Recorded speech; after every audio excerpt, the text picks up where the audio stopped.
رب اشرح لی صدری ویسر لی امری واحلل عقدۃ من لسانی یفقهوا قولی اما بعد فاعوذ باللہ من الشیطان الرجیم بسم اللہ الرحمن الرحیم اہدنا الصراط المستقیم صدق اللہ العظیم ان اللہ وملائکتہ یصلون علی النبی یا ایہا الذین آمنوا صلوا علیہ وسلموا تسلیما الصلاۃ والسلام علیک یا سیدی یا رسول اللہ وعلی آلک واصحابک یا سیدی یا حبیب اللہ۔ ناظرین و سامعین، سلسلہ تفسیر القرآن آج اس کی قسط نمبر 6 کے ساتھ آپ کے سامنے حاضر خدمت ہیں۔ سورۃ الفاتحہ کی آیت نمبر 6 ہے، اہدنا الصراط المستقیم۔ رب ذوالجلال ارشاد فرماتا ہے قرآن مجید کے اس مقام پہ کہ بندہ اپنے رب سے یہ کہتا ہے چلا ہم کو سیدھے راستہ پر۔ بقیہ ویڈیو کو دیکھنے سے پہلے ہمارے اس یوٹیوب چینل اقامت دین کو سبسکرائب کر دیں اور بیل آئیکن کو ضرور پریس کر دیں تاکہ ہر آنے والی انفارمیٹیو اور اسلامی ویڈیو جو ہے اس کا لنک آپ تک بآسانی پہنچتا رہے اور ہماری ٹیم کے سبسکرائبر بن جائیں۔ اللہ تعالیٰ یقیناً ہم کو اس کا اجر و ثواب عطا فرمائے گا۔ اہدنا الصراط المستقیم، چلا ہم کو سیدھے راستہ پر۔ صراط مستقیم کے حوالے سے یہاں پہ صراط مستقیم سے مراد اللہ اور اس کے رسول کی پیروی کرنا ہے۔ ایک مرفوع حدیث مسند امام احمد کے اندر کہ صراط مستقیم سے مراد کتاب اللہ ہے، جیسا کہ ابن ابی حاتم نے حضرت علی رضی اللہ تعالی عنہ سے روایت کیا ہے اس حدیث کو۔ صراط مستقیم حضرت ابن عباس اور حضرت عبداللہ بن مسعود رضی اللہ تعالی عنہ اور حضرت جابر رضی اللہ تعالی عنہ اور دیگر کثیر صحابہ اکرام رضوان اللہ تعالی علیہم اجمعین کی جو تعداد ہے، صراط مستقیم کا جو مطلب ہے اس سے مراد ہے اسلام۔ ایک روایت کے مطابق صراط مستقیم کا مطلب حق ہے کہ اسلام، قرآن، اطاعت مصطفیٰ اور اطاعت خدا، یہ سب کی سب چیزیں صراط مستقیم کے ضمن کے اندر جو ہے وہ بیان ہوئی ہیں۔ سید عالم نور مجسم شفیع معظم صلی اللہ علیہ وآلہ وسلم مسند امام احمد کے اندر آپ نے صراط مستقیم کی وضاحت فرماتے ہوئے یہ بیان کیا کہ رب ذوالجلال صراط مستقیم کی ایک مثال بیان کرتا ہے کہ صراط مستقیم کے جس کے دونوں طرف جو ہے وہ دیواریں ہیں اور دروازے جو ہیں وہ کھلے ہوئے ہیں اور ان دروازوں پر جو ہے وہ پردے لٹک رہے ہیں، اور راستے کے ایک کنارے پر ایک ندا دینے والا جو ہے وہ پکار رہا ہے، اور جس وقت ان دروازوں میں سے کسی دروازے کو کوئی بھی اس راستے سے گزرنے والا کھولنا چاہتا ہے تو پکارنے والا، ندا دینے والا پکار کے کہتا ہے کہ تیرا بھلا ہو، اس دروازے کو نہ کھولو، اگر تم اس دروازے کو کھولو گے تو اس کے اندر جانے کی تمنا کرو گے، اس کے اندر جانے کی خواہش کرو گے۔ آقا کریم علیہ السلام نے اس مثال کی آگے پھر مزید جو ہے وہ وضاحت بیان کی کہ وہ جو صراط مستقیم اور جو دونوں طرف دیواریں ہیں وہ حدود اللہ ہیں، اور وہ جو دروازے ہیں جن دروازوں کو نہ کھولنے کا کہا گیا اور پکارنے والا یہ کہہ رہا ہے کہ نہ کھولو، وہ اللہ تعالیٰ کی حرام کردہ چیزیں ہیں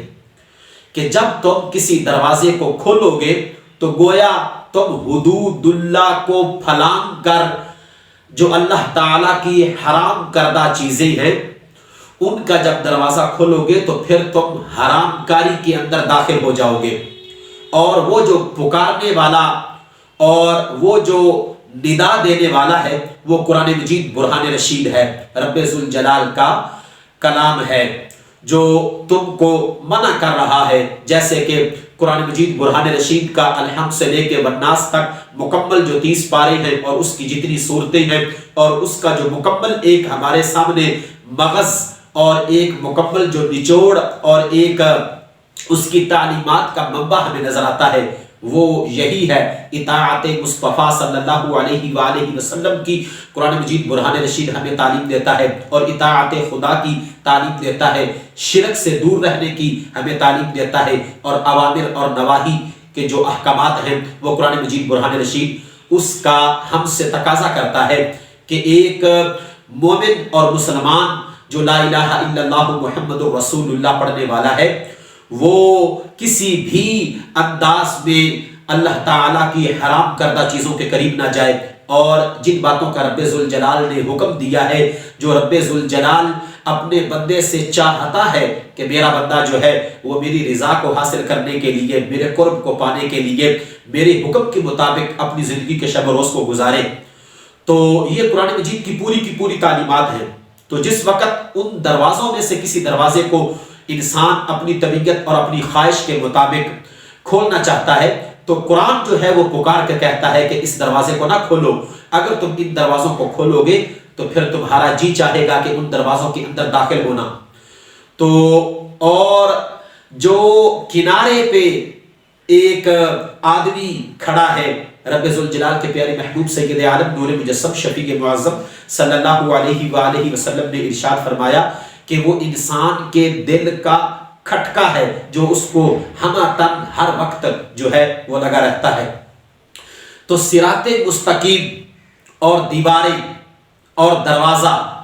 اور ندا دینے والا، اس مثال کو بیان کر کے رب ذوالجلال کے پیارے محبوب حضور خاتم النبیین احمد مجتبی جناب محمد مصطفیٰ صلی اللہ علیہ وآلہ وسلم اپنی امت کے ہر فرد کو باخبر کر رہے تھے کہ تم نے کس انداز میں صراط مستقیم کے اوپر جو ہے وہ کاربند رہنا ہے۔ اسی حدیث کو نسائی شریف کے اندر بھی بیان کیا گیا، اور اس مثال کو اور آقا کریم کے اس فرمان کو جامع ترمذی کے اندر بھی بیان کیا گیا، مسند احمد بن حنبل کے اندر بھی بیان کیا گیا، اور ابن جریر میں بھی اور تفسیر قرطبی کے اندر بھی اس چیز کو بیان کیا گیا۔ متعدد احادیث کی اور تفاسیر کی کتب کے اندر سید عالم نور مجسم شفیع معظم صلی اللہ علیہ وآلہ وسلم کی بیان کی ہوئی صراط مستقیم کی وضاحت کے حوالے سے اس مثال کو جو ہے وہ بیان کیا گیا ہے۔ ہمارا چونکہ یہ پیغام ہر عام و خاص تک پہنچانا مقصود ہے، تو اس لیے زیادہ وضاحت کے اندر جو ہے وہ ہم اپنی تفسیر جو قرآن کی نشست ہوتی ہے اس میں جانے کی کوشش نہیں کرتے۔ البتہ ایک سوال کا جواب دینا جو ہے وہ میں ضروری سمجھتا ہوں۔ کچھ لوگ کہتے ہیں کہ ایک بندہ وضو کر کے مسجد میں آ گیا، حالت قیام میں کھڑا ہے، سبحانک اللہم و بحمدک دعائے استفتاح پڑھنے کے بعد اعوذ باللہ پڑھ لی، بسم اللہ پڑھ لی، الحمدللہ رب العالمین الرحمن الرحیم مالک یوم الدین ایاک نعبد و ایاک نستعین، اتنی رب کی تعریفیں اور اپنی عاجزی کا اظہار کرنے کے بعد اب جب وضو بھی ہو گیا، مسجد میں بھی آ گیا، تو پھر صراط مستقیم اور کون سا ہے؟ کس صراط مستقیم کی بات کی جا رہی ہے جب وہ کھڑا حالت نماز میں ہے؟ تو اس سے بڑی اور نیکی کیا؟ نیکی کے کام رب کے گھر میں کھڑا ہے، اسلام کے طریقے کے مطابق کھڑا ہے، تو اب صراط مستقیم اور جو ہے وہ کون سا ہے؟ تو یاد رکھیں کہ انسان اپنے نفع نقصان سے خود واقف نہیں، تو یہ جو ہے ہر نماز کی ہر رکعت کے اندر اہدنا الصراط المستقیم کا ورد بار بار کرنا، اس سے مراد یہ ہے اور اس کا جو مطلب یہ ہے کہ ثابت قدمی مانگنا اور رسوخ اور ہمیشگی کو رب ذوالجلال سے ہر گھڑی اور ہر لمحہ اپنے رب سے جو ہے وہ طلب کرنا، اور اس بات کا اقرار کرنا کہ اے رب ذوالجلال میں ہر لحظہ تیری ذات کا محتاج ہوں۔ تو یہ اس سے مقصود ہے کہ اگرچہ بندہ نماز میں بھی کھڑا ہے، یقیناً وہ ایک اہم فرض کی ادائیگی کے لیے موجود ہے، پاک بھی ہے، رب کے گھر میں بھی ہے، لیکن اس کے باوجود اہدنا الصراط المستقیم کہ ہر گھڑی ثابت قدمی مانگی جائے، حتیٰ کہ